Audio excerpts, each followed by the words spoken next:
So you're saying the people who use violence are now out of control? Well, I don't believe they're out of control. Nobody forces you to break the law, do they? The government forces us to do so, I believe. If Hong Kong's pro-democracy movement imagined it had the unqualified support of the international community, it had better think again. The British government has slammed what it called a hard core of demonstrators, warning that their violence was unacceptable and had to stop. My guest this week here in Berlin is Joey Siu, a pro-democracy activist and spokesperson for a number of student unions in Hong Kong. Shouldn't her movement now accept that it's time to make a deal with the Hong Kong government before that too becomes impossible?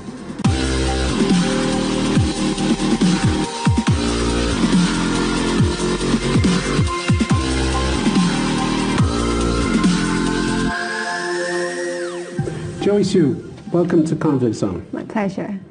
If it's wrong for the Hong Kong police to use violence, why is it right for the demonstrators to use it? Well, first of all, I don't think the level of violence used by the protesters are based on the intention to attack anybody. I believe the intention of using violence is only to protect ourselves, because seeing that the police had been beating up protesters without a reason when the police So you're saying they retaliate? Yes. But they do more than retaliate, don't they? October 20th, we had a group of hardcore protesters throwing petrol bombs at a station, police station. That wasn't retaliation. A week earlier, one protester stabbed a policeman with a box cutter. We had a homemade bomb which went off on the roadside, which by the grace of God didn't hurt anybody or kill anybody. It's that kind of violence I'm talking about. Well, what's the justification? Well, I believe the justification is because when protesters realize that peaceful demonstrations and marches are no longer useful in calling the government to respond to their demands, I believe that is the reason why they're trying to use violence to express their anger, express their furious against the police force. But this is random violence, what we're talking about, random violence. Yes, and I agree that in all means we should try to use peaceful means to cover the response for the government, and I believe the usage of violence would not be the resolution of forcing the government to respond to our demands. So you're saying the people who use violence are now out of control? Well, I don't believe they're out of control because... Well, one of your fellow protesters talked to the London Financial Times last month. He's called Mark. He's 17 years old. He said, I feel like we can't restrain ourselves anymore. The hatred towards the police is growing stronger and stronger. Can't restrain ourselves. That sounds very much like someone and a movement which is getting out of control. I believe that it's only some individual cases. I believe on a common ground that most of the protesters are still doing things based on a reason. For example, like they vandalize NTR stations, they vandalize those restaurants or other shops that are related to Chinese-funded companies because... Well, we'll come on to that a bit later. I want to talk to you about the measures you use. But some of your leading figures are worried by the violence, aren't they? Johnson Young, who was an organizer of the 2014 Umbrella Movement, he said, every stakeholder should take action immediately if we don't want the violence to escalate to a point where there's no turning back. But why don't you stand up and say, enough with the violence? Well, I believe one of the principles among the protesters is about no splitting and no condemning any of our protesters, even though the level of violence they use seems to be like escalating and might be posing some harms to the others. So you maintain almost Chinese Communist Party unity. That's vital for you, is it? I think nobody can argue, nobody can talk, nobody can dispute. Well, we do argue and we do discuss about our actions, and even after those vandalizations, we've got some discussions online on the online forums about, and we did reflections on our actions. So I believe there are... But the violence still goes on. Who can stop it? Who can order it to stop? Well, I believe nobody can try to stop it unless... Nobody. So it's out of control then if nobody can stop it. Unless when the younger generations and together they're willing to stand up together with the older generations, for example, say for student leaders together with some significant leaders from the pro-democracy side, when these leaders try to stand up together and say, now we have to do something peaceful and to stop the violence, I believe that might be there might be a way to stop the violence. And another thing that sounds pretty tentative. That sounds pretty tentative, pretty difficult. Once the train is rolling, nobody, it seems, in your group can stop it. That's dangerous, isn't it? Yes, I agree. So that's why we had been organizing peaceful marches and rallies to try to switch the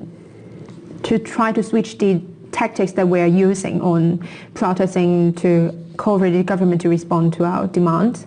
And I believe everybody in the society had been working very hard. For example, like we are organizing general strikes. We had been organizing class boycotting campaigns because we would like to try to explore other peaceful means so that we do not have to use violence. If in the meantime you should, God forbid, kill anybody, an innocent passerby or a policeman, your movement's finished then, isn't it? Your international support will evaporate overnight. Yes, I agree. And you're prepared to take that risk?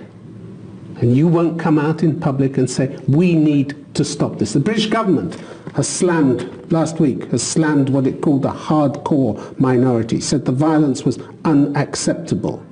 This is the sound of your international support wavering and leaving you, isn't it? Yes, well, I believe the escalation of violence and those violent scenes would definitely be very concerning to the international society when all the free world countries are advocating using peaceful means to bring the situation to a result. But they're telling you you've gone too far already. Doesn't that matter? Well, of course that matters, but I think the most important thing is about how can we hold our government accountable and how can we bring them to respond to our demands. What about the judiciary? You've had criticism from judicial institutions in Hong Kong, pretty heavy criticism. These are the bodies that enjoy considerable respect around the world for their impartiality. Again, if you're losing them, this is a really bad sign for you. The Law Society, for instance, said all forms of unlawful violence, particularly against the police, the use of petrol bombs against the police, as well as the apparent attacks on the families of police officers and bullying of their children at school. Do you approve of those methods? Bullying the children of police officers at school? Well, I don't agree with those methods. But still, we stick to a principle of no splitting. So you don't agree with the violence and you don't agree with the bullying of the children. Doesn't sound as though there's much you agree with, but you'll stay silent anyway.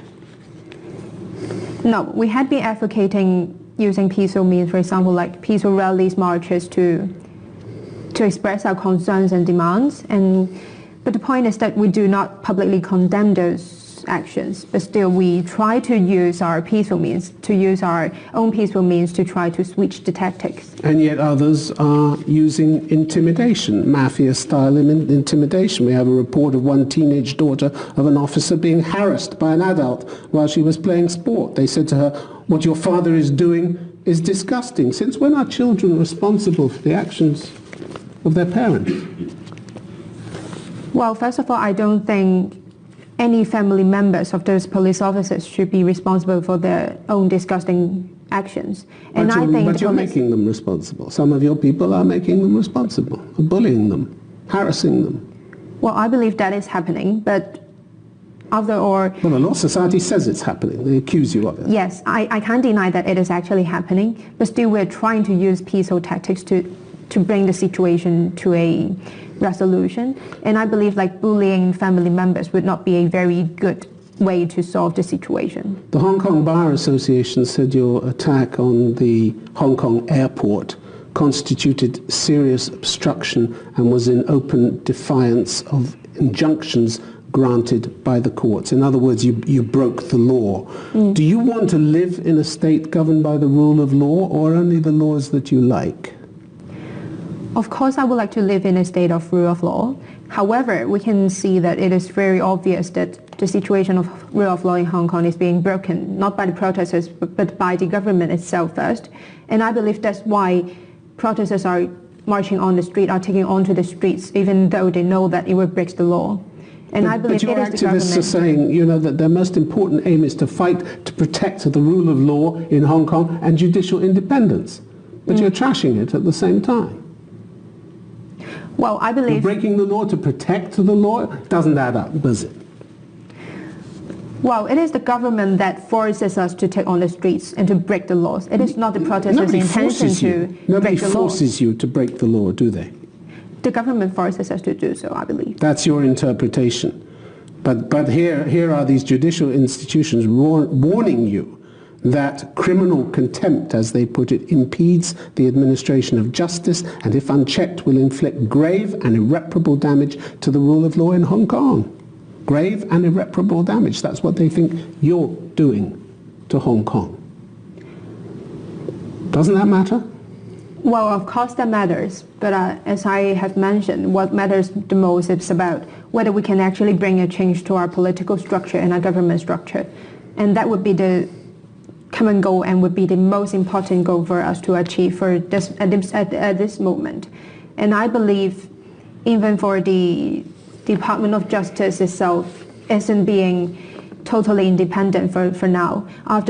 After the hangover of Hong Kong from the British government to the Chinese government, we can see that our core values are judicial systems being encroached by the Chinese government. We can see from the recent prosecutions that the Department of Justice is only prosecuting and putting those protesters on court while they are... But you still have independent judges. You still have independent courts.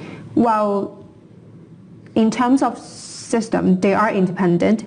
However, we can see that they're actually being very heavily influenced by the Chinese government, that they're sidestepping these cases of, for example, like the 21st July Yuen Long cases. They're not prosecuting, they're not taking any of the trials to the court, while they had been politically prosecuting so many of the protesters. Okay, well, those are prosecution decisions. Joey Siu, if you ever sat down with the government and held a dialogue, who would hold the talks for your side? Who could authorize compromises that are essential in any kind of political dialogue? Who in your movement could actually sit down and authorize compromises? I believe nobody could represent our movement because, as you know, it is a leaderless... So nobody will sit down with you? You're not opening doors, you're closing doors, one after the other, aren't you? We are opening doors. You just said nobody could authorize compromises. Nobody can sit down for you, represent you. Well, back in Who's the government supposed to talk to?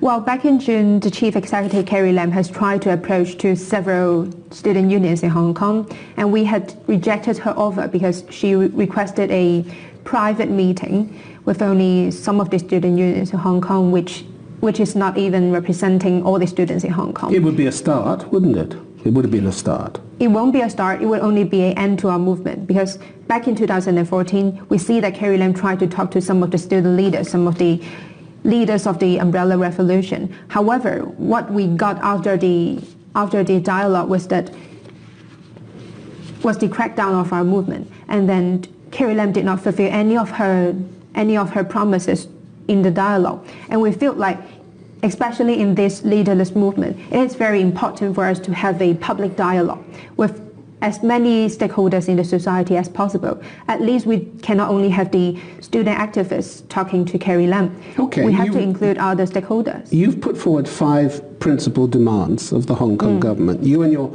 fellow activists have argued that the government has only addressed one of them, which was the extradition bill, which they withdrew. But in fact, according to Albert Chen, Professor of Law at the University of Hong Kong, the government responded to all of your demands, just not in the way that you wanted. You wanted an independent investigation into police handling of the riots. You didn't get that. But you didn't get nothing either.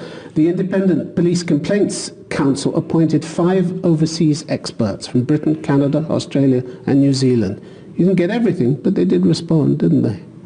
Well, I believe what are we calling for is not only an official demand for official response from Carrie Lam. What we are asking for is about the concrete actions by the Hong Kong government. We are asking them to respond to our demands by taking actual actions. For example, they invited these experts from Britain, Canada, Australia, and New Zealand. Well, I believe that is not what we are asking for. No, it's not exactly what you wanted, but it's something. We are asking for an independent commission of inquiry to investigate into police brutality. However, for the independent police commission, it is formed by mostly pro-establishment camp supporters. How can we trust them? How nobody can hold it accountable? You can't trust the overseas experts from Britain, Canada, They are only Australia, advisory committees. They are not the ones who make decisions. to handle the complaints. You also want all charges dropped against protesters who've been arrested, and they've turned that down. But how could they do anything else? If you're found to have broken the law, you should be punished the same way as the police are, shouldn't you? So why are you above the law? So why aren't they punishing the police? They have in the past. Police have been hauled into court and punished. We cannot even identify the police because they are not showing their warrants, because they are not showing the numbers. When we cannot hold the police accountable, when nobody can actually punish the police, how come the Hong Kong government it could be charging out protesters with rioting, even though they're only participating in some peaceful marches? That is not reasonable. So but you don't consider yourselves equal before the law with everybody else, do you? We are equal before the law. So why should you get an amnesty? Why? If you've broken the law, and the Hong Kong Bar Association, the Hong Kong Law Society seem to indicate that you have broken the law, shouldn't you be punished for breaking that law? Well, I believe asking for an amnesty would be the best solution, would be the best resolution to resolve the current situation. I thought you wanted to uphold the rule of law in Hong Kong. Yes, we want. Yes, we want. But at the same time, then you want an amnesty. You want to escape punishment for breaking the law. What kind of lawless society, then, do you want to live in? I would not say that it's trying to escape from being punished when we have broken the law. I believe the reason why protesters are taking on to the streets is because we want the government to be accountable to us. We want the government to give concrete actions in response to our demands. And I believe that's why we are participating in peaceful marches, lawful marches, ever since June. However, the government, the police had been accusing us, has been arresting us for rioting. And when the reason why they're arresting us is not reasonable at all, how can they charge us? So that's why we're asking... Well, we'll come on to some of your other actions in a minute, but when it comes to the future, the worry seems to be that you don't have much of a plan, do you, except to keep fighting. You said recently, I have no idea how these protests will end or even what will happen tomorrow. We feel like there is no way back, so we must keep fighting. As if you're a passenger in this movement, but you're not a passenger in this movement. You're one of the spokespeople for this movement, aren't you? Isn't it time you took responsibility for that? Well, I think definitely I should be taking some of the responsibilities of finding the way out for Hong Kong, for the whole movement. But the fact is, when the situation in Hong Kong is like changing in a very lightning speed every day, we do not see our future. We do not even know what will be happening the next day. Because back in June, back in July, we do not expect the government to be exercising its emergency power. But you don't have a plan of where to go, do you?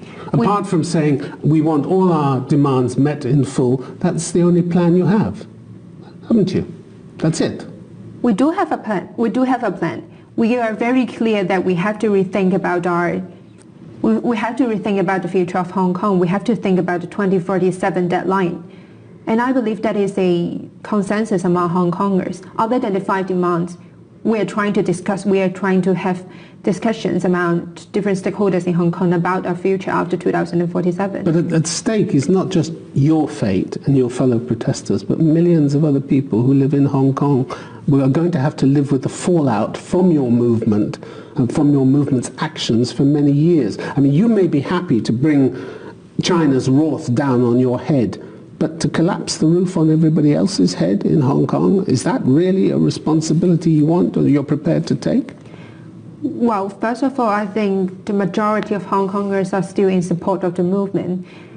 And I believe most of us are quite clear that, and are getting prepared that once we're failing the movement or once, like, the Chinese Communist government would be using violent tactics to end the protests, we are very clear that what the aftermath would be.